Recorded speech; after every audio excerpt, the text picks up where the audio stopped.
Мы очень усердно готовились вот с детишками к этому конкурсу. Мы рады, что мы хорошо выступили. Спасибо Владикавказу за такой теплый прием. Любим, ценим, обожаем своих соседей.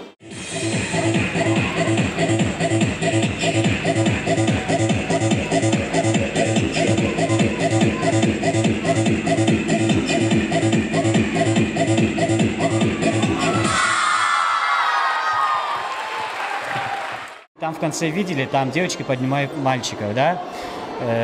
Точно так же наш женский пол воевал с мужчинами. Чисто из-за этого я хотел показать, что женщины у нас тоже в окопах сидели, тоже воевали с нашими мужчинами. И этим номером я хотел показать, что у женщин тоже силы были, и они в одном ряду были с военными.